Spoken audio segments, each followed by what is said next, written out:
આ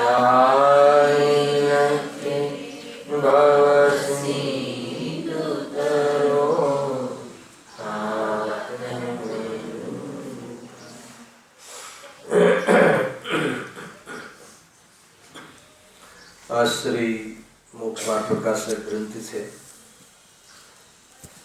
અન્ય મત નિરાકરણ અધિકાર 5મો. એમાં શ્વેતાંબર મતની સમીક્ષા અને એમની જે એમની ફિલોસોફી છે એ ફિલોસોફી વસ્તુ સ્વરૂપથી વિપરીત છે. એનો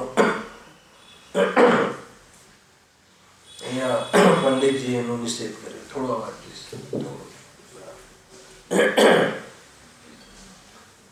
પેજ નંબર 146.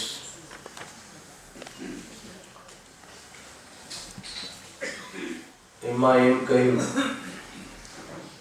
કે શ્વેતાંબર મતમાં જે અમુક સૂત્રો છે, અમુક જે અપ્રયોજનભૂત કથન છે એ તો સત્ય છે, પણ જે પ્રયોજનભૂત જે આત્માના હિતમાં નિમિત્ત બનવા વાળા જે સિદ્ધાંતો છે, કથનો છે, એ બધા તો પરસ્પર પૂર્વાપર વિરુદ્ધ સહિત છે. પ્રત્યક્ષમાં પ્રમાણાદિથી વિરુદ્ધ છે. એટલે અહીંયા એ મતનો પણ નિષેધ કર્યો છે. જેમ કે દરેક જીવના જીવનમાં મુક્તિનો જે પ્રસંગ છે એ પ્રયોજનભૂત છે. દરેક સંપ્રદાયમાં મુક્તિની વાત તો કરી જ છે, કેમ કે જીવને મુક્ત તો થવું જ છે. તો મુક્તિ સંબંધી શું પહેલા અહીંયા વાત ઉઠાવી છે. એમાં મુક્તિ કયા પ્રકારે માને છે? અન્ય લિંગીને, ગ્રહસ્થને, એટલે પુત્ર પત્ની બધું સંસાર હોય એમાં રહીને, અને એમાં પણ સ્ત્રી કેરેક્ટરને અને શૂદ્રોને, એને પણ અહીંયા એ મુક્તિ માને છે. સાક્ષાત મુક્તિ માને છે. સાક્ષાતની વાત લીધી, સાક્ષાત શબ્દ નાખીને કંઈક વાત કરી હતી આપણે ગઈ વખતે. એટલે સાક્ષાત મુક્તિ નથી આ ચાર જે બતાવ્યા છે કેટેગરી.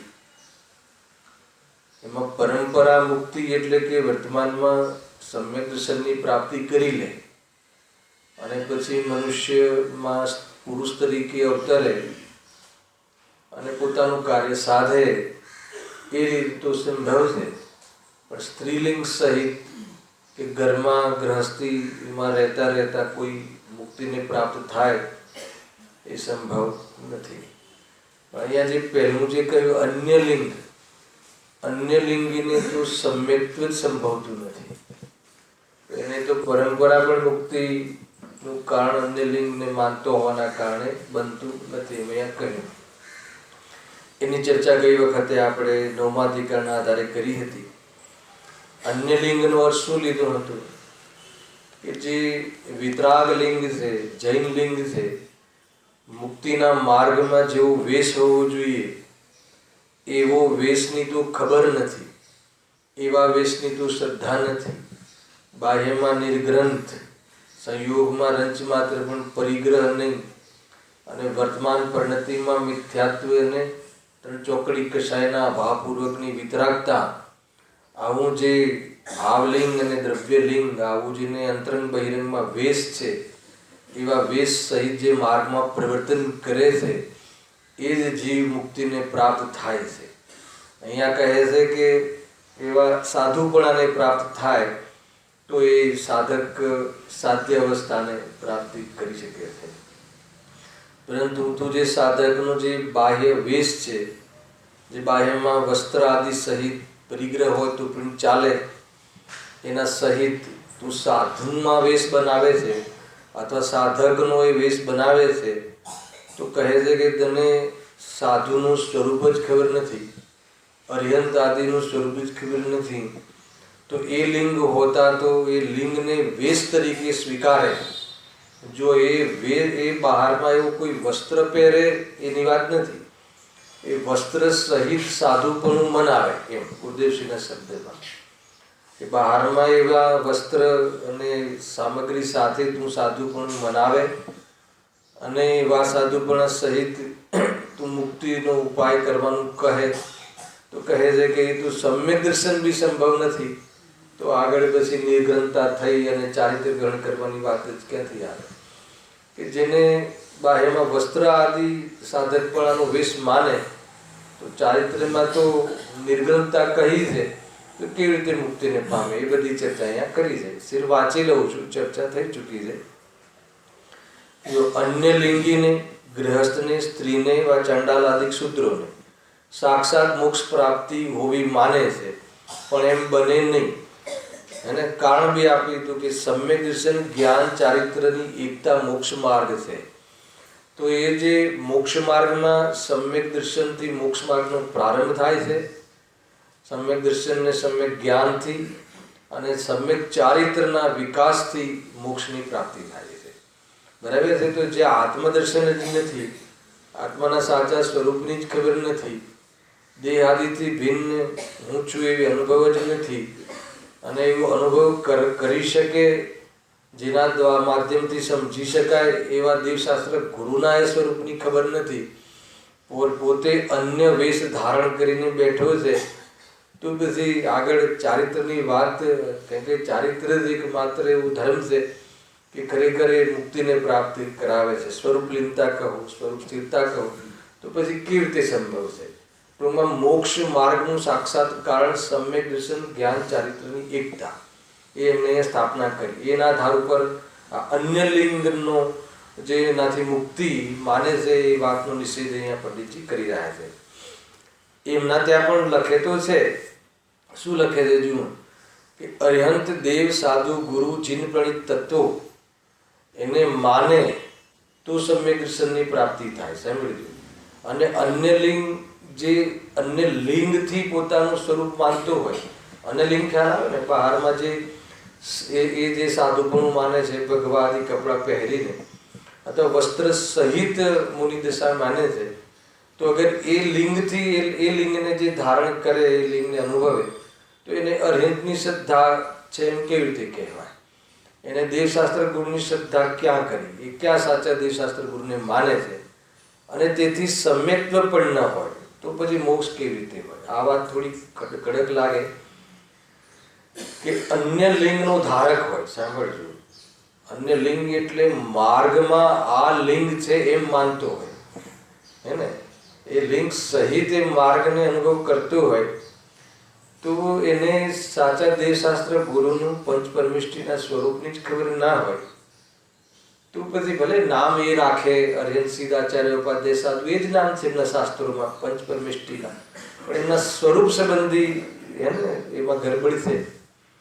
ભગવાન મહાવીર જ નામ છે 24 તીર્થંકરોમાં 24મા તીર્થંકરનું, અથવા એ જ 24 તીર્થંકર નામ છે ત્યાં, પણ એમની જે સ્થાપના કરે છે, એમના સ્વરૂપને જે સ્થાપે છે, હે ને, જે નિર્ગ્રંથ દિશા હોવી જોઈએ, ધ્યાનસ્થ દિશા હોવી જોઈએ, શણગાર ન હોવો જોઈએ, રચ માત્ર પણ એમાં કોઈ એવી રાગ જે સૂચવે એવી કોઈ પરિસ્થિતિ ના હોવી જોઈએ. પરંતુ તમે જોઈ લો, આપણને તો પ્રત્યક્ષમાં ખ્યાલમાં પણ છે, બહારમાં પ્રતિમાને શણગારે છે, વસ્ત્ર અને જે બી વસ્ત્ર પાત્ર એ રાખીને સાધુ માને છે. વસ્ત્ર પાત્ર રાખવાય મિથ્યાત્વ નથી. સાધુના સ્વરૂપમાં વસ્ત્ર અને પાત્ર માનવા એ મિથ્યાત્વ છે. કોઈ વસ્ત્ર પહેરે તો કોઈ મિથ્યાત્વ થોડી છે, પણ વસ્ત્ર પાત્ર એટલો રાગ બાકી હોય, ઘર આદિ રાગ બાકી હોય, તો કહે છે કે કેવી રીતે સંભવ છે કે મોક્ષને સાધે અને એટલું હિંસક જીવન હોય. એટલે સમ્યક દર્શન તો સંભવ છે વસ્ત્ર આદિ સહિત ઘરસ્થ જીવનમાં, પણ વસ્ત્ર સહિત લિંગને માને, સ્વરૂપને માને તો સમ્યક દર્શન પણ સંભવ નથી. એ બહુ જોરદાર થોડુંક આમ ખટકે એવું લખ્યું છે. એટલા માટે પ્રશ્ન કર્યો. કોઈ એના આની સામે એવો તર્ક કરે, એવી દલીલ કરે કે અંતરંગ શ્રદ્ધા હોવાથી તેમને સમ્યક તો હોય છે. શ્રદ્ધાંત તો એમ રાખે કે દેહ હું નથી, વસ્ત્ર હું નથી, અને આપણે કહીએ પણ છે કે એ રીતે તો સમ્યક દ્રષ્ટિ ગ્રસ્ત જીવનમાં હોય છે, તો કે ગ્રસ્ત જીવનમાં સમ્યક દર્શનનો ક્યાં નિષેધ છે? પરંતુ અહીંયા તો લિંગની વાત ચાલે છે. આગળ તો ગ્રસ્તનો નિષેધ કરે છે, આગળ ચારિત્ર ન ગ્રહણ કરે તો શું થઈ ગયું એમ? અરે સાચા દેવશાસ્ત્ર ગુરુને માને, સાંભળી લો થોડીક વાત. સાચા દેવશાસ્ત્ર ગુરુને માને તો સમ્યક દર્શન તો સંભવ છે ગ્રસ્ત જીવનમાં રહેતા, પરંતુ એ ગ્રસ્ત જીવનમાં રહેતા ચારિત્ર નથી કરી શકતો, એટલા માટે મુક્તિ નથી મળતી. ખ્યાલ આવે? આગળ સ્ત્રીલિંગમાં બી એની જે બી બેક સાઈડ છે, એની માઇનસ સાઈડ છે, બધી બતાવશે. જો અહીં જો કહેશો કે અંતરંગ શ્રદ્ધાન હોવાથી તેમને સમ્યક તત્વ હોય છે, ભલે ને બહારમાં એ વેશ ધારણ કરે, એને વાત વસ્ત્રની નથી, એને વેશ માને છે, એને લિંગ માને છે, એને ચિહ્ન માને છે. નિર્ગ્રંથતા એ ચિહ્ન છે મોક્ષ માર્ગનું, નગ્નતા એ મોક્ષ માર્ગનું બાહ્ય પરિવેશ છે, અને અંદરમાં વિતરાગતા ત્રણ ચોકડીના અભાવની હોય એને બાહ્યમાં નિર્ગ્રંથતા હોય જ. ખ્યાલ આવે? બાહ્યમાં નિર્ગ્રંથતા હોય અને અંદરમાં ત્રણ ચોકડીનો અભાવ ના હોય એવું તો બને, પણ ત્રણ ચોકડીનો અભાવ હોય, કશા એટલી નીકળી ગઈ હોય એ લેવલની, અને વસ્ત્રનો રાગ રહે અને વસ્ત્ર રહે એમ ન બને, છતાં એ મતલબ મોક્ષ માર્ગની એ ચરમસીમા છે જે સાધુપણાની, એવા સાધુપણાને ન ગ્રહે, એ લિંગને ખબર જ ના હોય, એનું શ્રદ્ધા ના કરે અને કઈ બાના કાઢે કે પંચમકાલમાં તો એને એવું સંભવ નથી એમ કરીને થોડી શિથિલતા કરી અને અસ્ત્ર આદિ ધારણ કરી અને સાધુ મનાવવાનો આગ્રહ રાખે, તો કહે છે કે તને સમ્યક દર્શન થવું સંભવ નથી. તો બધી આગળ ચારિત્રની વાત તો ક્યાંથી આવે? કેમ કે તને બાહ્ય લિંગ એ માન્ય છે વસ્ત્ર સહિતનું, અને અહીંયા ચારિત્ર જ્યારે ઉત્કૃષ્ટ ગ્રહણ કરે છે તો નિર્ગ્રંથતા હોય છે, એક અણુ માત્ર બી સંયોગમાં નથી હોતો, વસ્ત્રનો ટુકડો માત્ર પણ રાખતા નથી, એટલો રાગ પણ હોતો નથી. તો બધી કેવી રીતે તું એ આગળની પ્રક્રિયાને પાર પામીશ? કેમ કે તારી દૃષ્ટિમાં લિંગમાં જ ભૂલ છે, હે ને? તને બાહ્ય વેશમાં પરિવેશમાં જ ભૂલ છે. કે કઈ રીતે કહો છો કે ભલે વેશ રાખે, શ્રદ્ધા રાખે, તો કે પછી શ્રદ્ધા રાખે તો એ વેશને ધારણ શું કામ કરે? હે ને? શ્રદ્ધા રાખીને એ વેશ ધારણ કરવાનું શું પ્રયોજન છે? એ અહીંયા લખી દેજો. હવે વિપરીત લિંગ ધારકની પ્રશંસાદિક કરતા પણ સમ્યક્ત્વને અતિચાર કહ્યો છે. અહીંયા તો વોર, અને તું કહે છે કે લિંગ ધારીને થાય. અરે લિંગ અન્ય લિંગ ધારે, બહારમાં જે અન્ય વિપરીત લિંગ એટલે શું? મોક્ષ માર્ગથી વિપરીત લિંગ, એ મોક્ષ માર્ગનું લિંગ નથી, હે ને? બાહ્યમાં વસ્ત્ર પાત્ર આદિથી સહિત હોય અને એને મોક્ષ માર્ગી કહે, એને પોતાને મોક્ષ માર્ગમાં સાધુપણે સ્વીકારે, તો કહે છે વિપરીત લિંગ છે. અને અહીંયા કહે છે વિપરીત લિંગની પ્રશંસા કરે. એમાં બધા લઈ લેજો, મેં લીધું હતું લાસ્ટ ટાઈમ. પ્રશંસા કરવાનો અર્થ ખબર છે કે ક્યાંય ને એ માની લો કે શાની પ્રશંસા? એ ધર્મના નામે કરે છે ને. ધર્મના નામે અગર કોઈ વેશ હોય બાહ્યમાં તો નિર્ગ્રંથ લિંગ છે. એ સિવાય અન્ય લિંગ ધર્મના નામે ધારે તો વિપરીત લિંગ છે, અને એની આપણે પ્રશંસા કરીએ. અરે કોઈ સમ્યક દ્રષ્ટિને કોઈ પ્રશંસા બી થાય તો એ સમ્યક દર્શન જોખમાય છે, સમ્યક દર્શન ભમી જવાના ચાન્સ છે પૂરા. કેમ કે એમાં એનું સમર્થન થઈ ગયું ને. ખ્યાલ આવે? માન લો કે નહીં એમનો ધર્મ તો આ અપેક્ષાએ સારો, કેટલીક વાત ત્યાં સારી લાગે, તો એવી સારી વાત તો બધે હોય છે. દયા દાન વ્રત તો બધે હોય છે. દયાદાનની વાત તો કયો સંપ્રદાય છે કે જે નથી કરતો? હે ને? દયાનો નિષેધ તો આપણેમાં બી દયાનો નિષેધ ક્યાં કર્યો છે? અરે દયા તો છટકાયેલા જીવોની હિંસાનો ત્યાગ વર્તે છે, દયા પાડે છે, પણ એ ધર્મ નથી, ધર્મનું કારણ નથી. ધાર્મિક જીવોને એવી પરિસ્થિતિ અને એવા પરિણામ, એવું જીવનચર્યા જરૂર હોય છે, પણ એને ધર્મ માનતા નથી. ધર્મ તો એટલો રાગ પણ એને રહે ત્યાં સુધી વિતરાગતા પ્રગટ ન થાય. તો કહે કે નહીં, આપણે ત્યાં બી વાત કરી છે, એમને ત્યાં બી દયા, જીવદયાની વાત કરી છે. આપણે ત્યાં સટકા, એમને ત્યાં જીવદયાની વાત ધર્મ માનીને કરી છે. આપણે ત્યાં જીવદયા જેવા ભાવ આવ્યા વગર રહેતો નથી, પરંતુ એમાં એનાથી ધર્મ માનતો નથી. અંતર ખ્યાલમાં આવે છે. બહુ મોટી વાત છે. તો કે થોડુંક સારું છે એમને ત્યાં બી આમ છે ને, એ લોકો તો બહુ ચુસ્ત છે, આપણે ત્યાં તો બધા શિથિલ છે.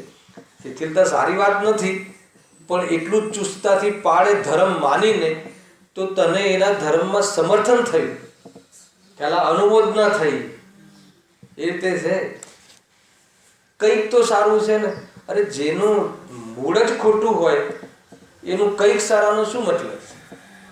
માન લો કે કોઈ બિલ્ડર્સ હોય અને નીચે કોઈ પ્લિન્થ કહેવાય ને, પાયો જ ન નાખે, પાયો કે પ્લિન્થ જે કહેવાતું હોય એ ન નાખે, અને જોરદાર જેટલું લોખંડ માત્રાનું સોનાની દિવાલો બનાવે તો એ મકાનને કેટલું સારું કહેવાય. સોનાનું મકાન બનાવે, સુવર્ણની દિવાલો હોય, રત્ન જડિત અને બધી ત્યાં ફર્નિચર હોય, વેલ ફર્નિશ હોય, પણ પાયો ના હોય તો એ મકાન મફતમાં કોઈ રહે એમાં? કેમ કે પાયા વગરના મકાનની શું કિંમત? તો કે જેને મૂળમાં ભૂલ છે અને થોડીક બાહ્યમાં સદાચારને આચરણ થોડું કોઈ વ્યવસ્થિત રાખે, અને એ બી ધર્મના નામે, અને તને એની પ્રશંસા આવે તો કહે છે કે તને ખોટા માર્ગનું તારા દ્વારા સમર્થન થાય છે, અનુમોદના થાય છે. એટલે જ્યારે આપણે જૈન ધર્મથી, સાચા ધર્મથી બિલોંગ કરતા હોઈએ તો લોક વ્યવહાર સાચવવા બી, જો અન્ય ધર્મનો આપણે એટેન્ડ કરીએ લોક વ્યવહાર સાચવવા બી, તો અનુમોદનાનો દોષ લાગે છે. બરાબર? તમે લોક વ્યવહાર સાચવવા આપણે ધર્મ પણ બદલવા તૈયાર છીએ એનો અર્થ. અંદર ઊંડે આ ભાવના છે, અને ત્યાં કોઈ વિશેષ લાભ આપવાનું વાત કરે તો એ ધર્મ અંગીકાર બી કરી લે, બહુ મોટી વાત નથી. કરે છે, હજારો લોકો કરે છે, જોઈ લેજો. એને લૌકિક લાભ અને લૌકિક ફાયદા માટે ધર્મ પરિવર્તન કરે છે. કરે છે કે નહીં? ઈસુ ખ્રિસ્ત આ બધા ક્રિશ્ચિયન ધર્મ એવું છે. આપણે ત્યાં તો કોઈ સામે જોવે જ નહીં. અરે તારી સામે જોવું ના પડે એવો તું છે, એ ઓછી વાત છે. તારે દુનિયામાં તારે ભગવાનની જરૂર ના પડે, સર્વગી ભગવાન બી હે ને તને તારે અત્યારે અવેરનેસ નથી તારા કાર્યની સિદ્ધિ કરવા માટે. આ નાની વાત છે. અને એવી સિદ્ધિ કરી લે તું તો દુનિયામાં તું સ્વયં પરમાત્મા છે, તને પરમાત્માની જરૂર નથી, અન્ય પરમાત્માની. એનાથી મોટી વાત, એનાથી અંતિમ વાત શું હોઈ શકે? તું સ્વયં પરમાત્મા છે, બીજભૂત પરમાત્મા છે, પરમાત્મા બનવાની શક્તિ ધરાવે છે.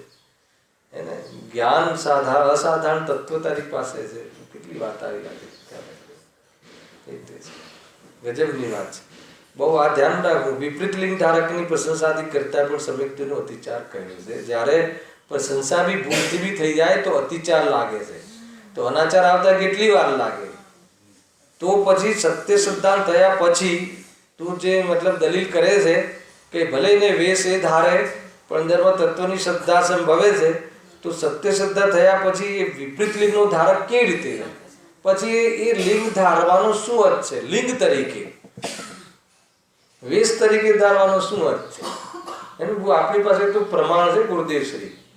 અને સાધુ પદમાં હતા તો બધાને ખબર છે, પણ જ્યાં એમને સાચા ધર્મની ખબર પડી તો વસ્ત્ર તો એ જ રાખ્યા, પરંતુ એ વસ્ત્ર રાખીને પોતાને સાધુ તરીકે એમને ડિક્લેર ન કર્યું કે હું કોઈ સાધુ નથી, હું શ્રાવક છું.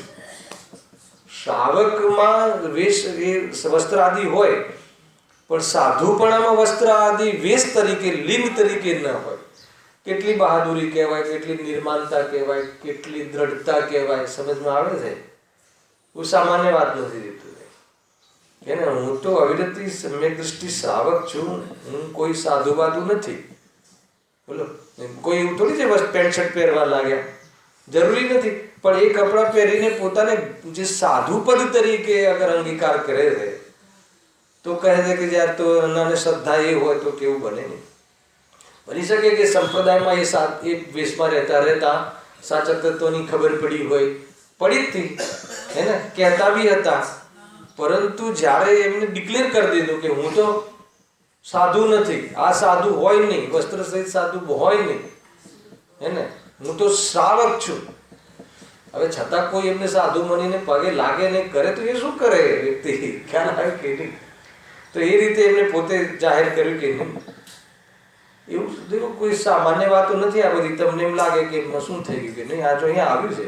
જો વિપરીત લિંગ પછી જો શું કામ ધારે, શું કામ એ વિપરીત લિંગથી પોતાની ઓળખાણ કરાવે, શાના માટે કરાવે? જ્યારે લિંગ જ નથી, માર્ગમાં આવું કોઈ પહેરવેશ જ નથી, કોઈ આવી રીતનું મોક્ષ માર્ગ અર્યંત સિદ્ધ આચાર્ય આદિ જે પંચ પરમિષ્ટિમાં આવું કોઈ પદ જ નથી વસ્ત્ર સહિતનું. 5 પરમિષ્ટિમાં ન કોઈ વસ્ત્ર સહિતનું પદ છે કે ન કોઈ સ્ત્રીલિંગ વાળું પદ છે. 5 અવસ્થાઓ જે થાય છે પુરુષ લિંગ વાળાને થાય છે અને નિર્ગ્રંથ હોય છે, અપરિગ્રહી હોય છે, હે ને? એ રીતે છે. તો પછી એમને તરત આના પરથી ખ્યાલ આવે. જો હવે વિપરીત લિંગ ધારકની પ્રશંસાથી કરતા પણ સમ્યક્તોને અત્યાચાર કહ્યો છે, તો સત્ય સિદ્ધાંત થયા પછી પોતે વિપરીત લિંગનો ધારક કેવી રીતે રહે? પછી શું મતલબ રહ્યો? સત્ય સિદ્ધાંત થયા પછી બી કેમ લોકો કહે ને, નહીં તમે તારે સાચી વાત કરો, તમે તારે આ કહો, પણ તમે આ વેશ નહીં છોડો. તો કે આ વેશ છે જ નહીં તો માર્ગનો, માર્ગમાં આવો કોઈ વેશ છે જ નહીં, તો મુક્તિના માર્ગમાં એવું કપડા સહિત સાધુપણું છે જ નહીં, તો પછી હું વાત તો એમ કરું કે વસ્ત્ર રહિત સાધુ હોય અને હું વસ્ત્ર રાખી ધારણ કરી અને સાધુ પદે રહું, એ કેવી રીતે સંભવ છે? હે ને? વાત તો છોડી દો, શ્રદ્ધા થઈ ગયા પછી કેવી રીતે સંભવ છે? કદાચ વાત તો બધા સંપ્રદાય વાળા કરે, કોઈ બહુ મોટી વાત નથી, પરંતુ એ લિંગમાં કઈ રીતે રહે છે, કઈ રીતે લિંગના ધારક રહે ન રહે? એ લિંગ આગળ લખ્યું જો, એ લિંગના ધારક હોય તો પછી શ્રદ્ધા નથી સમજવાનું. સત્ય જ્ઞાન હોઈ શકે છે, જ્ઞાનમાં કોઈ નિષેધ નથી. તમે કોઈ પ્રોફેસરના કોઈ કોલેજના કોઈ પ્રોફેસરને સબ્જેક્ટ આપો તો જ્ઞાન તો હોઈ શકે છે, પરંતુ એની શ્રદ્ધા તો કાયમ ઓલી જ વાત કરે. એના જે પ્રશંસક તો એના પોતાના કુદે ગુરુ કુશાસ્ત્ર પ્રશંસક બનવાની શું વાત, શું મતલબ રહ્યો? કઈ બાતે સારા? માનો કે અપ ટુ ડેટ ચાંદીના ગ્લાસમાં ખીર હોય અને એક ટીપું ઝેર હોય, તો ખીરને સારી કેવી રીતે કહેવાય? કેવી રીતે સંભવ છે? જે જીવ હાનિ, જીવને જોખમ હોય એ કેવી રીતે કહેવાય? તો જેને પોતાના મોક્ષ માર્ગનું જોખમ હોય, મોક્ષ માર્ગથી અવળો માર્ગ હોય, તો જે કોઈ કેટલીક સારી વાતો લખી બી દે, કોપી કરીને સાચી વાતો કહી બી દે, તો એનાથી કોઈ ભ્રમિત થવું જોઈએ નહીં. સત્ય સિદ્ધાંત થયા પછી જો આ કહે છે જોરદાર, એને તો સત્ય સિદ્ધાંત બી નથી. હવે સત્ય સિદ્ધાંત થયા પછી મહાવ્રત આદિ અંગીકાર કરે, સમ્યક ચારિત્ર હોય, તે અન્ય લિંગમાં ક્યાંથી બને?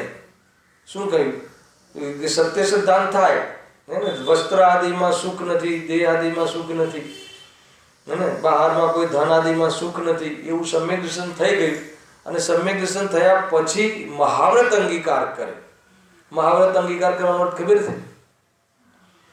સંપૂર્ણ મતલબ કે અહિંસા પરમો ધર્મ. અહિંસા મહાવ્રતને 5 મહાવ્રત કહ્યા છે ને, બાકીના જે એમની જે લાઈફસ્ટાઈલ હોય છે, 28 ગુણમાં જે સમિતિ છે, સટાવશ્યક છે, 7 શેષ ગુણ છે, એ 5 મહાવ્રતના નિભે એટલા માટે. અને એમાં મૂળ તો અહિંસા મહાવ્રત છે. અને તો તુલસી જેને વસ્ત્ર રાખે, પાત્ર રાખે, બધું ગ્રહસ્થી રાખે, બધું રાખે, તો એ કેવી રીતે? રાગ તો છૂટે નહીં અને એમાં હિંસા આદિ તો છૂટે નહીં, તો એમાં એ મહાવ્રત ધારણ ન કરે. અને જેને વેશ સહિત જ સાધુ માને, તો પછી મહાવ્રત તો આવવાનો પ્રશ્ન જ નથી આવતો. અરે સમ્યક દર્શન થઈ ગયા પછી બી હે ને ઘરમાં રહે વસ્ત્ર આદિથી, તો એને મુક્તિ નથી મળતી. તો જે વસ્ત્ર આદિ સહિત સાધુપણું મનાવે, તો પછી વસ્ત્ર રહિત થઈ અને આગળનું જે મહાવ્રત આદુ અંગીકાર કરવાનો અવસર કઈ રીતે આવે? જીવને કેવી રીતે સંભવ છે? જે શ્વેતંબરના સાધુ છે એને તમે કહો કે ચલો અત્યારે તમને અમે સાધુ સ્વીકાર કરી લઈએ છીએ, પણ જે વેશથી, પણ નિર્ગ્રંથતા વગર તો મોક્ષ નથી, તો એ બી કહે છે. આગળના શ્લોક મૂક્યો એમને, તો હવે તમે એને સાધુ માનો છો વસ્ત્ર સહિત, તો વસ્ત્રનો ત્યાગ કરશો નહીં. મહાવ્રત આદિ વસ્ત્રના ત્યાગ એટલે વસ્ત્રના રાગની ત્યાગ વાત છે. અને તમે વસ્ત્ર જે એક માત્ર અહિંસાત્મક જીવન હોય છે મોક્ષ માર્ગમાં, ગ્રસ્ત જીવન બી હિંસાત્મક છે, સમ્યક દૃષ્ટિ હોય તો બી. એટલા હિંસાત્મક જીવન સહિત મુક્તિનો પ્રાપ્તિ થતી નથી, એવા પરિણામ સહિત. ખ્યાલ આવે છે? માન લો કે મુનિરાજ આપણે મને એક વાત સાંભળી કે ભાઈ માઇકનો ઉપયોગ કરતા નથી. અમે એમ કહીએ ને માઇકનો, તો કે માઇકનો ઉપયોગ કેમ કરતા નથી? અગર અહિંસાની ઓરથી જોઈએ તો કે વીજળીના ઉત્પાદનમાં એટલી હિંસા થાય છે તો એવી સાધનો ઉપયોગ કરીને અનુમોદના કરતા નથી. એવું એમનું જીવન ના હોઈ શકે. એટલો રાગ રહે તો સાક્ષાત મોક્ષનું કારણ બને એવી વિતરાગતા નથી, તો એટલા માટે મુક્તિને પ્રાપ્ત ન થઈ શકે. આખી વાત છે ને. જો તમે પંચમકાલ છે, થોડુંક તો નમતું ચોખ્ખું જોઈએ, થોડુંક શિથિલતા આવે, ચલાવી લેવું પડે. તો ચલાવી લેવામાં મુક્તિ નહીં મળે. વાત એટલી છે. ચલાવી રહ્યા છે એ વાત જુદી છે, પણ એ કોઈ મુક્તિ માર્ગ નથી. અને એ તો વાસ્તવમાં લિંગ જ નથી. લિંગમાં ખાલી નગ્નતા નહીં, માઇક સહિતનો પોઝ એ લિંગ નથી ભાઈ. બોયઝભાઈ, માઇક સહિતની અવસ્થા એ દ્રવ્યલિંગ નથી. સાચું વાત ખ્યાલ આવે છે? કેમ કે એ બતાવે છે કે હજુ એને બોલવાનો વિકલ્પ તો છે, પણ બોલવાના વિકલ્પમાં હિંસાના ઉત્પાદક વાળા જે સાધનો છે એટલો રાગ છે, તો એ લેવલની વિતરાગતા નથી ચોકડીના ભાવવાળી. તો કહે છે કે એ મોક્ષ માર્ગનું લિંગ નથી. તો પછી કોઈ કહે કે ના ના, અમારે તો શ્વેતંબરોમાં એક લઈ લીધી, માઇક વગર અમારા ગુરુ તો બોલે અને લાઇટ બી ના રાખે, પરંતુ એમાં તો મૂઢમાં બોલે છે ને, વસ્ત્ર સહિત જ ગુરુ બતાવે છે. તો પછી બાકીની બે ચીજો કદાચ કઠોર પાડે તો પણ શું મતલબ રહ્યો? એટલે કે તું પ્રશંસા કરીને તને થોડી, તો તું તને સમર્થન છે એ માર્ગનું. પહેલા મૂળની ખબર હોવી જોઈએ કે જ્યાં ભેદ જ્ઞાન નથી, જ્યાં સમ્યક દર્શન નથી, જ્યાં આત્મા અને દેહ, આશ્રવ અને રાગ જ્ઞાન બે ભિન્નતાનું ભાન નથી, ત્યાં પછી બાકીની ચીજો ગમે એટલી પણ ડિસિપ્લિનથી પાડે અને ગમે એટલી બી મતલબ કે કઠોરતાથી પાડે તો પણ કોઈ એનું કોઈ મોલ નથી, પ્રશંસા કરવા લાયક નથી. ન પડાય તો ગ્રસ્ત જીવનમાં રહેજે, પરંતુ તું એને સાધુ જીવનમાં એ રીતે ઠીક નથી. આખી વાત સમજવા જેવી છે. આ તો બહુ મોટો વિષય છે. જ્યાં આવ્યું છે ને અન્ય લિંગથી મુક્તિનો નિષેધ, તો એની અંદર એ કહે છે કે શ્રદ્ધાન તો રાખે, પહેરવેશ ભલે રહ્યો પણ અંદરમાં શ્રદ્ધા બદલી નાખે તો કે શ્રદ્ધા બદલાઈ જાય તો પછી એ લિંગનું ધારક શું કામ રહે? અહીંયા એ કહે છે. અને કહે છે કે જો સત્ય શ્રદ્ધા ખરેખર તો પહેલા શું થાય છે? સ્વપરનું ભેદ વિજ્ઞાન થાય છે. સૌ પહેલા શું થાય? ભેદ વિજ્ઞાન થાય છે. પછી આત્માની દ્રષ્ટિ થાય છે. પછી બાકી ચીજો દ્રષ્ટિમાંથી નીકળી જાય છે. સહયોગમાંથી નથી નીકળતી, દ્રષ્ટિમાંથી. એટલે સુખ બુદ્ધિ માનની માન્યતા નીકળી જાય છે. એમ એકત્વ બુદ્ધિની માન્યતા નીકળી જાય છે. આ થઈ ગયું સમ્યક શ્રદ્ધાન. અને એના પછી શું થાય છે? તો કે સમ્યક ચારિત્ર માર્ગમાં આપણે લીધું હતું. સમ્યક ચારિત્રનો અંશ જાગૃત થયો એની વાત નથી. અનંતાનુબંધીના ચારિત્રમાં સમ્યકપણું આવી ગયું તો એ કોઈ મુક્તિનું કારણ બનતું નથી. ચારિત્ર અંગીકાર કરો એટલે વિતરાગતાનો વિકાસ કરો, મહાવ્રત અંગીકાર કરો, ત્રણ ચોકડી કશાયના ભાવ રૂપ વિતરાગતા વાળું ચારિત્ર ગ્રહણ કરો, 28 મૂળ ગુણ વાળું લાઈફસ્ટાઈલ હોવી જોઈએ, રંચ માત્ર હિંસક જીવન ના હોવું જોઈએ. હેલા આ બધી કન્ડિશન્સ છે. એટલું જ મોક્ષ નથી મળતો. તો કહે છે કે જ્યાં સમ્યક દર્શન જ નથી, જ્યાં વસ્ત્રને સાથે ભિન્નતાનું ભાન જ નથી, તો કહે છે કે આગળ તું એવા અપરિગ્રહી સ્વરૂપ ને કેવી રીતે ધારે? અને એના વગર મુક્તિ નથી તો અન્ય લિંગી આ રીતે કેવી રીતે બને? શું કામ બને? શું કામ નિર્ગન બને? કેમ કે એને તો નિર્ગનતાનો વિશ્વાસ જ નથી. એટલા માટે એને મુક્તિ સંભવ નથી. આગળ એક અંતમાં સમેટે છે આને, જો અન્ય લિંગમાં પણ સમ્યક ચારિત્ર હોય એટલે ટૂંકમાં વસ્ત્ર રહેતા મતલબ કે મોક્ષ જવાતું હોય અથવા એ વેશ હોય સાધુપણે, તો પછી જૈન મતમાં એટલે સાચા મતમાં, વિતરાગ મતમાં અને રાગના મતમાં અંતર શું રહે? અહીંયા એમ કહે છે માટે અન્ય લિંગીને મોક્ષ નથી કર્યો. ગજબ છે. 4 અહીંયા કેટેગરી બનાવી છે. સાંભળજો, હું આગળ બીજો ટોપિક ચાલુ કરતા પહેલા અન્ય લિંગથી મુક્તિનો નિષેધ. એ લોકો અન્ય લિંગથી મુક્તિ માને છે. પંડિતજી એનો નિષેધ કર્યો. એ લોકો ગ્રસ્ત જીવનમાં રહેતા મુક્તિ માને છે. સ્ત્રીપદથી મુક્તિ માને છે એ વેશ સાથે. અને ચોથું ચાંડાલાદિ શુદ્રની મુક્તિ માને છે. બરાબર છે. અહીંયા કહે છે કે સાક્ષાત મોક્ષ માને છે. મુક્તિનો પ્રારંભ તો અન્ય મત તો નથી કરી શકતો, અન્ય લિંગી વાળો નથી કરી શકતો, પણ બાકીના 3 કેટેગરી વાળા તો પરંપરા મોક્ષની સ્ટાર્ટિંગ કરી શકે છે, પણ ત્યાં રહેતા રહેતા મોક્ષે નથી જવાતું. ખ્યાલ આવે? એમ અહીંયા કહે છે. પછી ભલે આગળ એ સ્ત્રી પર્યાયમાં ફરે અને એકવાર સમ્યક દર્શન થઈ જાય પછી ફરીથી ક્યારેક સ્ત્રીલિંગને પ્રાપ્ત થતું આત્મા. ખ્યાલ આવે છે કે નહીં? ગજબની વાત. નપુંસકલિંગને બી પ્રાપ્ત થતું નથી આત્મા. સ્ત્રીલિંગ છેદાઈ જાય છે. અત્યારે બધા જે પુરુષલિંગથી છે એ લોકોમાં આવેલું ને આગળ, એ લોકો એવું માને છે કે પુરુષ છે ને એ પુરુષલિંગ જ પ્રાપ્ત કરે, અને સ્ત્રીલિંગ છે સ્ત્રીલિંગ જ પ્રાપ્ત કરે. એનો કે સ્ત્રીલિંગથી અત્યારે જે છે આપણે દેખાય છે એ લોકો ક્યારે મોક્ષ નહીં જાય. હે ને? હમણાં બધા ઉભા થઈ ગયા. શું વાત કરો છો? હવે અમારા સાથે પક્ષપાત કેમ કર્યો છે? કે ક્યાં પક્ષપાત કર્યો છે? હે ને? કે પરંપરા મોક્ષનું કામ તો ઊભું છે ને. હું સ્ત્રી નથી એમ અનુભવ અત્યારે કરી શકો છો, અને એવી દ્રષ્ટિ થયા પછી સ્ત્રીલિંગ મળતું નથી તો પુરુષલિંગના કાલમાં થઈ શકે છે. ના, પણ થોડું તો પક્ષપાત તો કરો જ છો ને ભાઈ. પક્ષપાતની વાત નથી. એ સ્ત્રી પર્યાય જે જીવ આવ્યો હોય છે એ એવો પુરુષાર્થ કરતો જ નથી, એવી એની યોગ્યતા જ નથી પર્યાયગત કે આગળ 6ઠા 7મા ગુરુસ્થાનમાં જઈ શકે. એ તો કોઈ એમ થાય કે આપ બધું ભેદભાવ કરો છો. હે ને? બીજા જો શ્વેતાંબર મત કેટલો ઉદાર છે, એ તો બધાને મોક્ષ કહી દે છે. અરે કહી દેવાથી થાય થોડી? કહી દેવાથી કોઈ થઈ જાય છે? આ બધું સાંભળવા મળે બહાર કે કેટલો ઉદાર મત છે. જૈન મત તમારો દિગંબર મત તો બહુ એટલે શું કહેવાય કે થોડોક એને એ રીતે છે, હે સંકુચિત મનવાળો છે. થોડું ઉદાર દિલ રાખવું જોઈએ. તો કે એમ નથી. કહે છે કે એ તો ભરમાવાની વાત છે, લોકોને ગમે એવી વાત કરીને પોતાનો ધંધો ચલાવવો છે. એ અહીંયા માર્ગ નથી. અહીંયા તો સત્ય માર્ગ એ છે કે સ્ત્રી પર્યાયમાં રહેતા પંચમ ગુણસ્થાન વર્તી 2 ચોકડી કશાયના અભાવની શાંતિનો સ્વાદ લઈ શકે છે. અને ત્યાર પછી ક્યારે બી મનુષ્ય ભાવ જ્યારે બી મળે જે લાઈનમાં, એમાં સ્ત્રી પર્યાય ક્યારે નહીં ઉપજે તો પુરુષ પર્યાય ઉપજે ત્યારે કામ કરી લેજે. એ રીતે પરંપરા મોક્ષનું તો કારણ કહ્યું તો કે કેમ નથી કરતો? હે ને? અરે અત્યારે જે પુરુષ પર્યાય છે એ બી તો નિદશાને પ્રાપ્ત કરી શકે છે. કેમ નથી કરતો? પુરુષાર્થ નથી કરતો. આને તો પુરુષાર્થ કરવાની યોગ્યતા છે.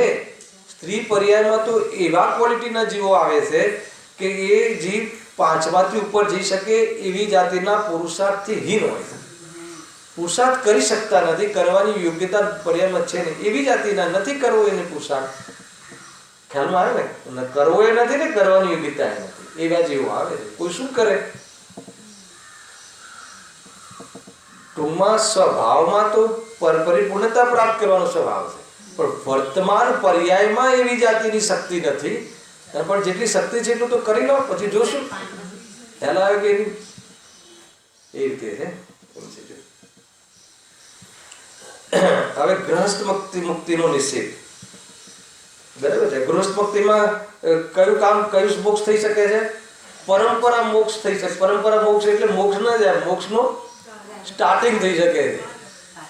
ઘરમાં રહેતા રહેતા એ લોકોને તેમ માને છે ને કે ભરતજી કાચના મહેલમાં બેઠા બેઠા મોક્ષે ગયા, મરુદેવી હાથીના હોદ્દેથી મોક્ષે ગયા, કોઈ ઝાડુ મારતા મારતા મોક્ષે ગયું, કોઈ લડ્ડુ ખાતા ખાતા મોક્ષે ગયું. અરે તમે સાંભળો ને તો એવું લાગે, સાંભળ્યું છે કે નહીં? એ રીતે છે. એ જીવ એ પરિણામ છોડી વિતરાગી થઈને મોક્ષે જઈ શકે છે, પણ એટલા રાગ રહેતા રહેતા મોક્ષે ન જઈ શકે. કેવી રીતે સ્વરૂપમાં જઈ શકે? ગ્રસ્ત જીવની ચિંતા બાકી હોય, એને બૈરા છોકરાનું પરિણામ રહેતા હોય, એમને આપણે કેળવણી આપવાના ને એ બધા રહેતા હોય, એટલો રાગ રહેતો હોય તો સ્વરૂપમાં જવાનો અવસર કેવી રીતે બને? વાત એટલી. કોઈ ઘરના કુટુંબીજનો પ્રત્યે કોઈ દ્વેષ ભાવ કરવાની વાત નથી, રાગ મટાડવાની વાત છે. રાગ ન મટે ત્યાં સુધી એ શું કરવા? એ સ્વરૂપમાં જાય. તો સ્વરૂપમાં જવાનો પુરુષાર્થ કરે રાગ મટાડવા અર્થે, અને રાગ મટે તો એવા જીવને જ્યારે રાગ મટી જાય, તૂટી જાય ગ્રસ્ત જીવનનો, તો પછી ગ્રસ્ત જીવનનું લક્ષ્ય જ નથી રહેતું. તો સંયોગમાં ઘરાદીમાં રહેવાનો પ્રસંગ નથી હોતું. છે કે ભાઈ આ રીતે છે. ખરેખર છે ને આપણે આમ ભાષા ચાલે છે કે ભાઈ ગ્રસ્તપણું છોડો, ઘરનો ત્યાગ કરો, ઘરનો ત્યાગ કરો. તો ઘરના રાગના ત્યાગની વાત છે. હે ને? આ ખરેખર જોવા જઈએ તો ઘરનો ત્યાગ નથી કરવાનો, ઘરમાં આવો. હાલા કે નહીં, ઘરનો ત્યાગ કરવાનો છે કે ઘરમાં આવવાનું છે. ઘરમાં આવ્યો જ નથી આજે. અરે ઘરમાં આવો એ તો વ્યવહાર કથન છે. તું ઘરમાં જ છે, બહાર જતો નથી. ત્યાંથી જો. હવે બહાર જતો નથી એનો અર્થ ખબર છે? બહાર તો તું અસંખ્યાત પ્રદેશો છોડીને જતો નથી, એ તો ટેકનિકલી થયું. પણ તું બહારમાં તારી દ્રષ્ટિ નજર છે ને, ત્યાંથી તારા કાર્યની સુખની સિદ્ધિ નહીં થાય. એટલે બહારની ચીજથી તારું કાંઈ કાર્ય થતું નથી, બહારનું અંદર આવતું નથી, અને અંદરમાંથી બહાર કાંઈ જતું નથી. બેન્સ્ટ્રીનો એક બોલ છે. બહારનું બધું બહારમાં રહે છે, અંદરમાં કાંઈ આવતું નથી, ને અંદરનું જે બહાર જતું નથી. અને તારે નરકે જવું હોય તો એ તારી પાસે બધું છે, અને સ્વર્ગે જવું હોય તો તારી પાસે બધું છે, અને મોક્ષે જવું હોય તો તારી પાસે બધું છે. બહારથી કાંઈ આવતું નથી. આપણે અહીંયા બેઠા બેઠા 7મી નરકનો બંધ કરી શકીએ કે ના કરી શકીએ? પંચમકાળમાં સંભવ નથી, પણ નરકનો બંધ કરવા માટે આપણા પરિણામોમાં જ ઉથલ-પાથલ કરવાની છે. એમ થાય કે નરકોમાં સૈનિક રાજાને મળી આવીએ, એવો વિકલ્પ આવે તો કોઈ જગ્યાએ કોઈને મારવાની, કોઈ આતંકવાદ ફેલાવવાની જરૂર નથી. ફેલાવે કે નહીં? ગેર છે ભાઈ. જો ગ્રહસ્થ મુક્તિથી નિષેધ. ટૂંકમાં આમાં એમ કે ઘણા એ લોકો માને છે કે આ રીતે મુક્તિ થઈ તો કે સંભવ નથી. એને મુક્તિનું જે સાક્ષાત્કાર મુનિ દશા, જે મુનિ લિંગ છે, જે માર્ગ છે, એ માર્ગની એની ખબર નથી. હે ને? કઈ લોકો તમે જ્યારે અંદર ઇન્ટરનલ ડિસ્કશન કરશો ને તો મુનિ જીવન પ્રત્યે લોકોને બહુ આમ દ્વેષ થાય છે. સમ્યક દર્શનની વાત સાચી છે તો કે તારે એ પોઝિશન આવ્યા વગર તો મોક્ષે નહીં જાય. પવિત્ર ચીજ છે. બોલે નમો લોહી સબ સાહુણમ. મેં એકવાર સાંભળ્યું હતું. મને એકવાર કોઈ ગ્રુપ મળી ગયું હતું, કંઈક એ બાજુ સૌરાષ્ટ્ર બાજુ મારો પ્રવાસ હતો તો કે આ અત્યારે નગ્ન થઈને ફરવું. અરે તું શું બોલે છે? અને સોનગઢના મેદાનમાં ઊભો રહીને જેને મુનિ જીવન વિશે, મુનિ વિશે ગુરુદેવશ્રી હે ને બોલતા ન થાકે ત્યારે એને તું એમ કહે છે કે અત્યારે આ નગ્ન થઈને ફરવું એવું સારું લાગે? હે ને? એ તો બધા ઢોર નગ્ન થઈને પણ તું શું બોલે? તું ક્યાંથી ક્યાં? આ એકવાર મેં મારે પ્રત્યક્ષમાં સાંભળેલું છે. મેં બધી વાત શું કરે, શું ચર્ચા કરે, શું સમજાવે, શું આમ ગ્રાઉન્ડમાં ઊભા હતા તો ત્યાં ગ્રુપમાં બધી વાત થતી. બહુ ટાઈમ પહેલાની વાત છે. કોઈ અનુમાન નહીં કરતા આગળ પાછળની. હે ને? મને કોઈ ઓળખતું બી નહીં હોય એવા ટાઈમની વાત છે. 15 વર્ષ પહેલાની વાત. મને બહુ ખેદ થયો કે મુનિ સંબંધી આવી ધારણા ગુરુદેવશ્રી ક્યારે નથી કરી. હે ને? ધન્ય મુનિ દશા જુઓ તમે, એમને બધા ભૂલ જુઓ, જોરદાર. તો ક્યાંય ને ક્યાંય સમજવામાં ભૂલ છે. ક્યાંય ને ક્યાંય એને મૂળ ધર્મ છે, જે વિતરાગ ધર્મ છે, દિગંબર ધર્મ છે, એ ધર્મનો એને ખ્યાલ નથી. એકલા સમ્યક દર્શનથી કાંઈ ના થાય. એને એક ના હોય, ચારિત્ર ના હોય તો 3 કાળમાં મુક્તિ નહીં થાય. અને ચારિત્ર્યમાં મહાવ્રત જે છે, અંગીકાર કરવાનું ત્યાં નિયમ કયો છે. બહારની લાઈફસ્ટાઈલ છે, મહાવ્રત છે, અને વિતરાગતા છે, એ અંદરનું જીવન છે. અને એ રીતે જો બંને વસ્તુ એનું જીવનની ખબર નહીં હોય અને કોઈ બધી ખાલી મહાવ્રતને ધારીને પ્રયાસ કરે છે, હે ને, એવું બી કરે છે. એ રીતે પથ્થર પીલે છે તેલ માટે, હે ને, તો કે મહાવ્રત એ બાહ્ય વેશ છે, અંતરંગ વેશ નથી. પણ અંતરંગ વેશની સાથે એ વેશનું નિમિત્ત નૈમિત્તિક સંબંધ એ ના હોય, બને નહીં. એ તો કથન કેવી રીતે મહાવ્રત ધારણ કરો એનો અર્થ કે શું? ગ્રહસ્થ જીવનનો રાગ છોડો, સીધો અર્થ આ છે. ખ્યાલ? મહાવ્રત અંગીકાર કરો એટલે શું?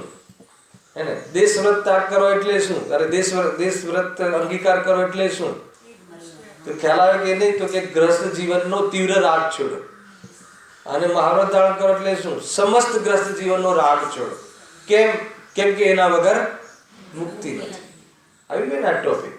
આ તો ખાલી અત્યારે સ્થાપના કરું છું. બહુ આ ટોપિકમાં ટાઈમ લઈશ. 4 ટોપિક છે, પછી તો બધી વાતો ફાસ્ટ આપણે રીડિંગમાં લઈ લઈશું. કે આ બહુ આપણને એમ થાય છે કે ભાઈ સમ્યક દર્શન કરી લીધું એટલે બહુ થઈ ગયું. કોઈ એમ માને છે એને સમ્યક દર્શનની પાત્રતા નથી. સમ્યક દર્શન તો હોય જ નહીં. શું કહ્યું? કોઈ એમ માને કે સમ્યક દર્શન થાય એટલે બહુ થઈ ગયું આપણે તો એ સારો ધર્મ છે. આ મુનિ દશાથી કેવી રીતે આ ખાલી જંગલમાં જવું ને આ કરવું, આપણે સમ્યક દર્શન રહીને શાંતિથી ભરતજી જેવું 60,000 વર્ષ લડવું ને આ કરવું, શાંતિથી રહેવું. તો કે તને શરૂઆતમાં જ ખબર નથી. પૂર્ણ ધર્મની શ્રદ્ધા હોવી જોઈએ અને પૂર્ણ ધર્મનો એક અંશ સમ્યક દર્શન પ્રગટ થાય, પેલું પગથિયું ચડે તો એને એ વખતે અસંયમનો ખેદ હોય છે, અસંયમનું બહુ દુઃખ હોય છે, ખેદ પણ હોય છે, સંયમની એની ભાવના હોય છે. ભલે પુરુષાર્થ નથી અને સંયમને પ્રાપ્ત કરવાનો પુરુષાર્થ કરે છે. એને પ્રાપ્ત કરવા માટે પોતાની શક્તિ અનુસાર નિયમ ધારણ કરે છે, કશાયને મર્યાદામાં લાવવાનો અભ્યાસ રાખે છે અને સ્વરૂપમાં લીન થઈને રાગને તોડવાનો ઉપાય કરે છે. સમજ આવે છે આખી વાત? એમ નથી થતું એમ કે ભાઈ.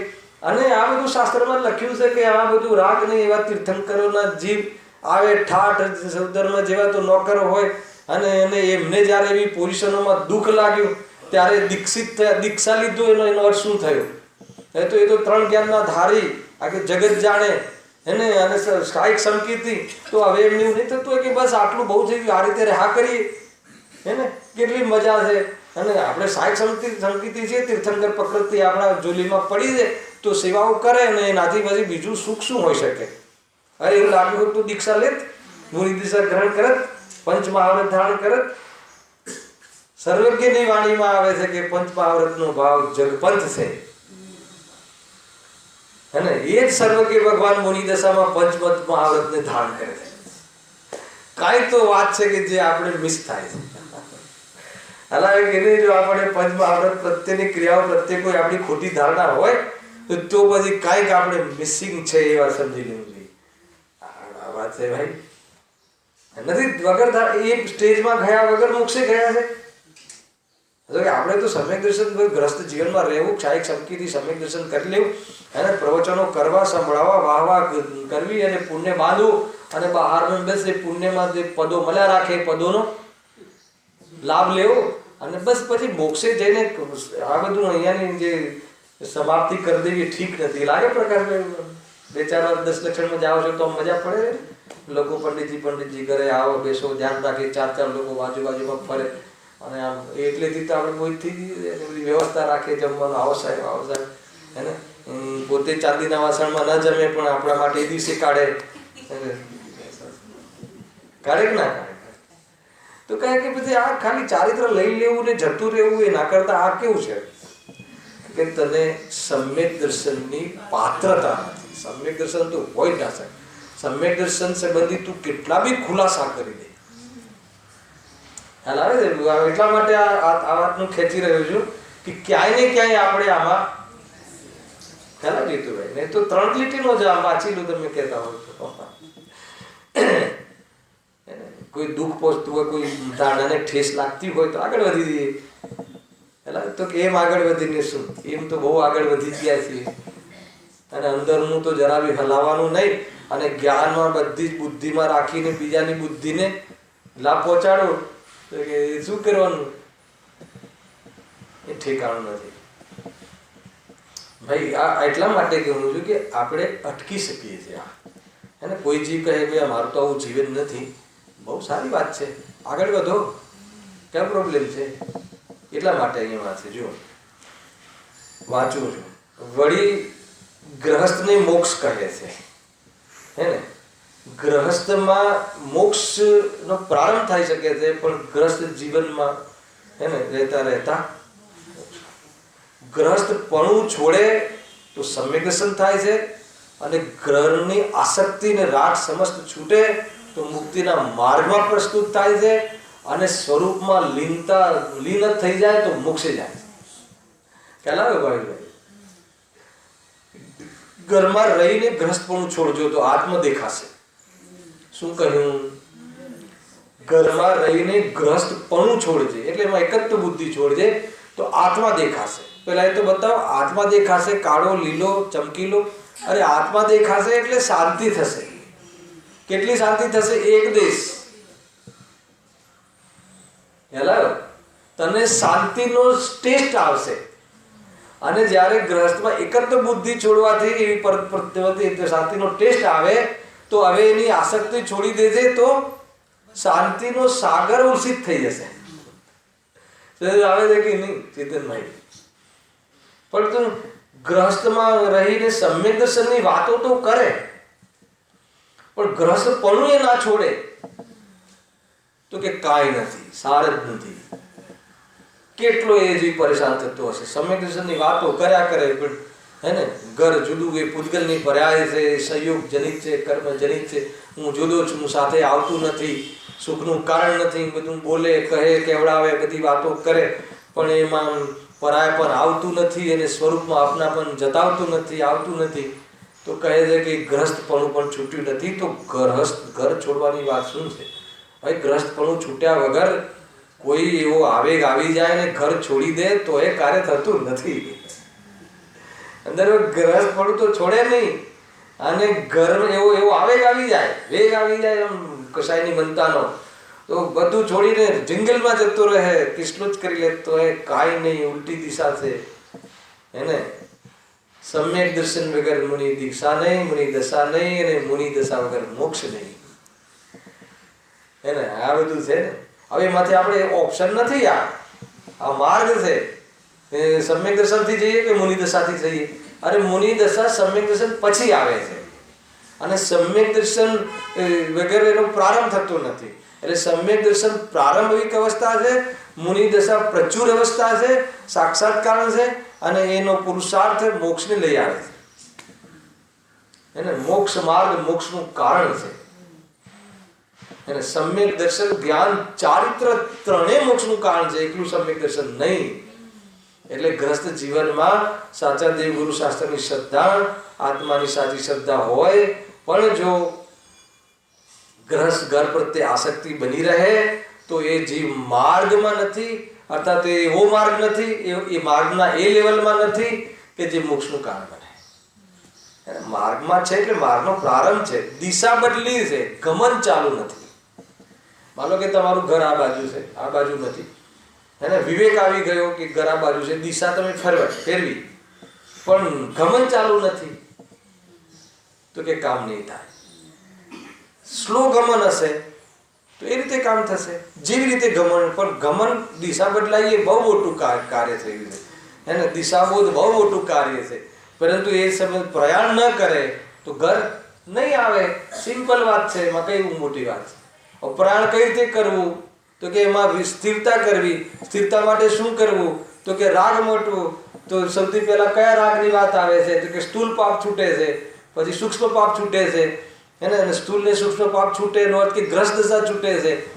એને ગ્રસ્ત દશામાં એ ક્ષાયિક સંકેતી હોય તો એ પાપ વગરનું જીવન નથી હોતું.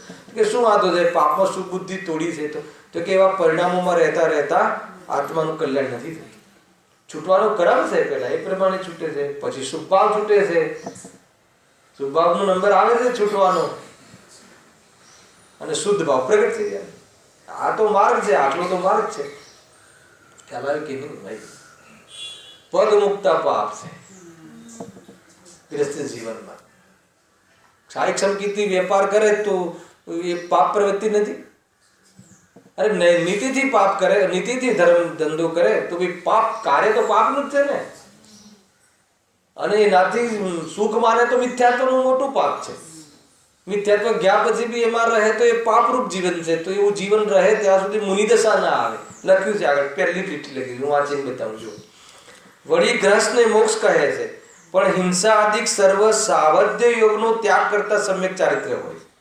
જો સમ્યક ચારિત્ર અંશ ખીલે છે એની વાત નથી, અહીંયા સંયમ રૂપ સમ્યક ચારિત્રની વાત છે. ખ્યાલ એ વાત લે. એ આપણે ગઈ વખતે વ્યાખ્યાનો બહુ ખુલાસા કર્યા હતા. ખ્યાલ ભાઈ એ નાનું થયું નથી એટલે મોકલાયું નથી, મોકલાઈ દેશે. ખ્યાલ હવે સાવધ્ય યોગ એટલે શું? સાવધ્ય યોગ હે ને, સાવધ્ય, વધ એટલે હિંસા, હિંસા સહિતનો યોગ. યોગ એટલે મન વચન કાયાની પ્રવૃત્તિ. ખાલી કાયાની પ્રવૃત્તિ નહીં, મન વચન કાયાની પ્રવૃત્તિ.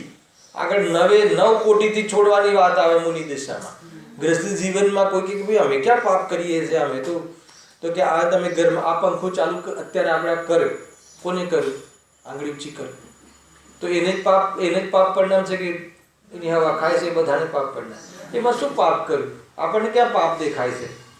તો કે વીજળીનું ઉત્પાદન, વાયુકાય જીવોની હિંસા, અને એની હિંસાના ભોગે આપણને થોડીક હે ને રાહત, તો કે એવું પરિણામ હોય ત્યાં સુધી મોક્ષ નહીં થાય. એ સીમા બેઠા બેઠા મોક્ષની વાતો કરી બહુ સારી લાગે. કે તડકામાં તો જોયું, જ્યારે તડકામાં જ બેસીને તો જુઓ તો કે એમ બી નથી, હે ને. મુનિ રાતને તડકામાં બેસે છે એટલે મુનિ છે. અને ખૂબ તડકા પછી થોડો છાંયડો આવતો હશે તો એમ હાસ લાગતો હશે. તડકાનું ને છાંયડાનું જ્ઞાન થતું છે કે નહીં થતું હોય? જ્ઞાન તો થાય ને, પણ તડકા અને છાંયડાની પોઝિશનમાં કોઈ સારી અને કોઈ ખરાબ એવા ભેદ નથી હોતા.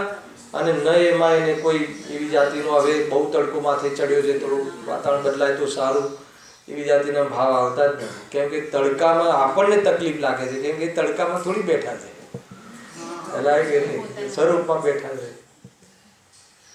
અને એ જે તડકાને લઈને અસહ્ય જે મતલબ કે આસક્તિ, શરીરની આસક્તિનો રાગ હોય છે, અને શરીરની આસક્તિ એટલે એ લેવલની છૂટી ગઈ છે કે તડકો શરીરને અડે અને જે પોઝિશન થાય એ તો થશે, પણ રાગ ન હોવાના કારણે એ વિતરાગી છે અથવા ત્યાં શાંતિ છે.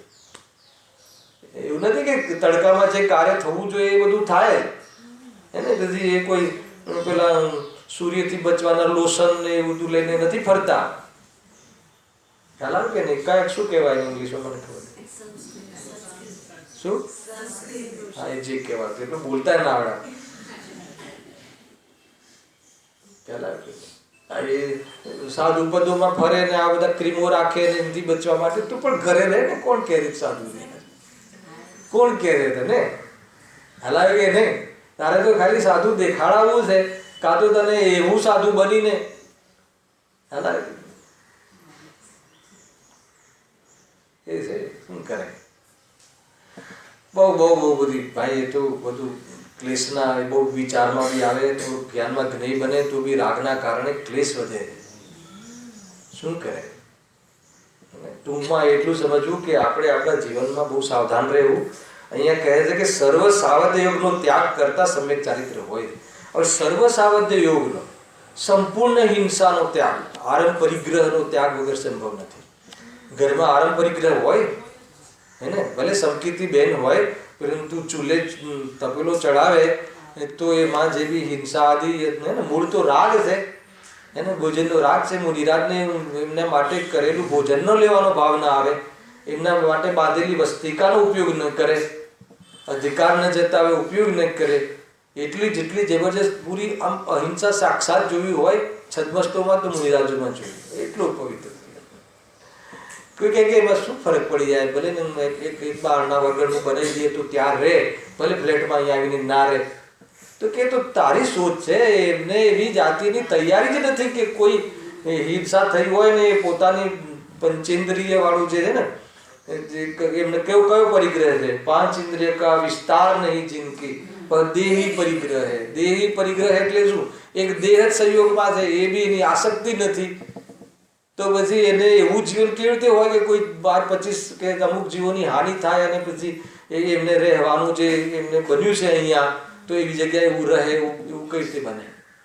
હે ને, જ્યાં બી રહેવાનું તો બને, કેમ કે તો વસશે કે નહીં વસશે, પણ એ કિંમત પર નથી વસતા કે કોઈ જીવોની ત્યાં વિશેષ હિંસા થઈને એમના માટે વ્યવસ્થા કરી હોય. તો એ રીતે એમનું પરિણામ નથી ભાઈ, એમને એ રીતનું જીવન નથી. ખ્યાલ આવે કૌશિકભાઈ? હવે અત્યારમાં થોડી નજર નાખતા જ નહીં, નાખશો તો ગડબડ થઈ જશે. ખ્યાલ આવે કે નહીં? દ્વેષ થશે ગડબડ એટલે, હે ને. સચોટ વસ્તુ આ છે, શાસ્ત્રમાં લખ્યું છે. આમ જ્યારે બી 1 કલાક માટે બી આપણે આ કેરેક્ટરમાં આવીએ તો અણિશુદ્ધ રીતે આ પ્રમાણે આ કેરેક્ટર આપણે ગ્રહણ કરવું છે એ નક્કી કરવાનું. એટલા માટે એનો પહેલાં અભ્યાસ કરવો અને એ રીતના પરિણામ બને, પરિણામનો અભ્યાસ રાખો, સ્વરૂપમાં લીનતાનો ઉપાય રાખો, તો આ બધું આપને આપ નિભે છે. આપણને એવું લાગે કે આ કેવી રીતે થશે, રાગીને રાગથી સોચે છે એટલે એવું લાગે છે. ઘણી વાર ઉદાહરણ આપું, સમય તો થઈ ગયું છે, મહત્વપૂર્ણ વિષય છે કે ઘણી વાર કહે ને કે ઓલા લોકો કે તમારે એમ કે આના વગર કેવી રીતે ચાલે છે, કે આપણે ગ્રસ્ત જીવનમાં બી અત્યારના યુવા વર્ગ છે ને, ખબર નહીં એને ક્વોલિટી સમજે છે કે આ જે અપક્ષ જે કાંદા બટાટા વાળું આદિ ભોજન લેવું એને ક્વોલિટી સમજે છે. આ બધા એન્ગેજમેન્ટના વાતાવરણ ચાલે છે ને, તો મને ઘણી વાર એવું થાય કે કોઈ છોકરો હોય કે કોઈ છોકરી હોય જે બી કેરેક્ટર છે એમ કહે કે નહીં આ લોકો આ બધા છૂટથી ભોજન લઈને આ બધું ના કરે, તો એને લઈને કોઈ સારો વ્યક્તિ કે કોઈ એ અવસર છોડી દે તો સમજવાનું કે એનું પુણ્ય ખૂટી ગયું છે. સમજમાં આવે છે કે નહીં? એ સમજવાનું. તો એક કોઈ એવો મેસેજ મને કોઈ વાત કહી કે આ કેવી રીતે સંભવ છે, તમે લોકો આના કેવી રીતે રહો? તો મેં કીધું તારે એમ પૂછવાનું કે તમારા ઘરે માંસાહાર ચાલે છે? તો કે ના. તો કે પંજાબીઓને એવું થાય કે ના વગર આને કેવી રીતે ચાલે થાય કે ના, પંજાબી લોકોને એવું લાગે કે ના વગર તો આને કેવી રીતે ચાલે છે. તારે તો ચાલે, એ તો રાગનું કામ છે ભાઈ. રાગ એટલો રાગ કે જીવનને પ્રાણોના ઘાતની કિંમત ઉપર તું તારા થોડા સ્વાદની લોલુપતા કે એનાથી તારું જીવન જ નથી. અને નિમિત્ત તરીકે બી એ સ્વાદિષ્ટ ભોજનથી જીવન નિમિત્ત નથી બનતું. સ્વાદિષ્ટ ભોજન તો જીવનના હાનિમાં નિમિત્ત બને છે. અને તું એક સ્વાદ માટે આ તું કિંમત લગાવે છે અને એને ક્વોલિટી સમજે છે, તો કેવી રીતે સમજાવશે? ખ્યાલ આવે કે નહીં? તરત જે પાત્રતા તો હોય ખબર પડી એટલે તરત ત્યાગે, તરત છોડે કે આમાં કયા વડા બનાવો, પેલા બનતા હોય બંધ થઈ ગયા. દહીં વડા પેટર્ન થતું ને, દહીં વડાનું તો શું કહેવાય, કેટલા જીવની ઉત્પત્તિ ખબર પડી દિવસથી છોડી દો ને કે આપણાથી આ રીતે થોડું સેવન થાય.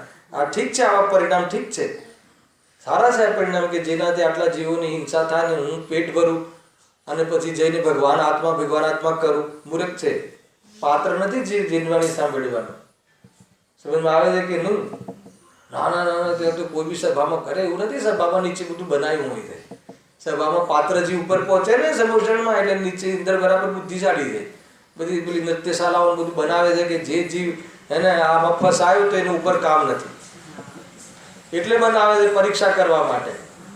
એટલા માટે કે જેને કે નહીં સાંભળી શકે ને, જે લિંગ વાળો હોય આગળ આવ્યું ને, અને લિંગ હોય એ કેવી રીતે લિંગ રહિત થવાનું વિચારે તો કેવી રીતે મોક્ષની પ્રાપ્તિ થશે પછી એને? તો જ્યાં સમ્યક દર્શન નથી, સાચું દર્શન નથી, જૈન દર્શનનો વિશ્વાસ નથી, સત્ય માર્ગનો વિશ્વાસ નથી, તો એ કેવી રીતે પછી આગળ મુક્તિને પ્રાપ્ત થશે? એ રીતે છે. હવે નેક્સ્ટ કાલે જ છે ને, કાલે આપણે આ લઈએ છીએ ગ્રસ્ત મુક્તિનો વિષય. બહુ સરસ ટોપિક છે. સહેજાનંદી